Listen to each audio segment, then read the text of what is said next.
গায়ের বরণ রূপ যে কাঞ্চা সোনা, সেই তুমি কেন অচেনা হলে। শোবিজ অঙ্গনে গুঞ্জন উঠেছে আওয়ামী লীগ নেতা জুনায়েদ আহমেদ পলকের মেজাজ খারাপ হলেই ডাক পড়ত লাস্যময়ী অভিনেত্রী নুসরাত ফারিয়ার।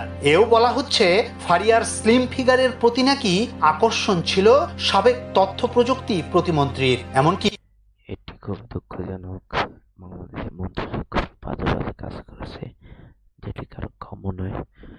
তো এরকম করার কারণে পতন হয়েছে। আসুন আমরা সকলে প্রতিবেদনটি দেখি। পলকের সাথে সম্পর্কে জড়িয়ে 9 বছরের প্রেম এবং বাগদানও ভেঙেছিলেন এই নায়িকা। দুধে আলতা গায়ের বরণ রূপ যে কাঞ্চা সোনা, আঁচল দিয়া ঢাকা রাখো চোখ যেন পড়ে না। ক্যারিয়ারের শুরু থেকেই সাহসী রূপে ধরা দিয়েছেন নুসরাত ফারিয়া। কখনো খোলামেলা পোশাক কিংবা বিকিনিতে ফটোশুট করে নেটিজেনদের তোপের মুখে পড়েছেন। রাজকীয় লাইফস্টাইল এবং ধনাঢ্য ব্যবসায়ীদের সাথে দেশ বিদেশে ঘুরতে যাওয়া নিয়েও ব্যাপক চর্চিত ছিলেন তিনি। দু একটি ছাড়া তেমন কোনো সিনেমা আলোর মুখ না দেখলেও পলকের সাথে সম্পর্কের জেরেই নাকি রাতারাতি কোটিপতি বনে যান তিনি। সেই তুমি কেন অচেনা হলে।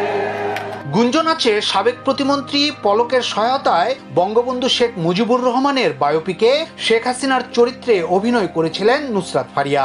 এমনকি তার হাত ধরেই আওয়ামী লীগ সরকারের এমপি হওয়ার চেষ্টাও চালিয়েছিলেন তিনি। দ্বাদশ জাতীয় নির্বাচনে সংরক্ষিত নারী আসনের প্রার্থী চূড়ান্তের লক্ষ্যে গণভবনে মনোনয়ন প্রত্যাশী হিসেবে উপস্থিত ছিলেন নুসরাত ফারিয়াও। তবে পলকের সাথে সখ্যতা গড়েও এমপি হওয়ার শখ পূরণ হয়নি অভিনেত্রীর। ভালো হয়েছে এমপি হয়নি। আজকে যদি এমপি হতো তাহলে তার বাসা বাড়ি কোনো কিছুই থাকতো না, হয়তো জেলে থাকতে হতো। তো দেখা যাক বন্ধুরা এখন কি হয়। আর প্রতিবেদনটি কেমন লাগলো আপনারা কমেন্টস করে জানাবেন। ধন্যবাদ সকলকে।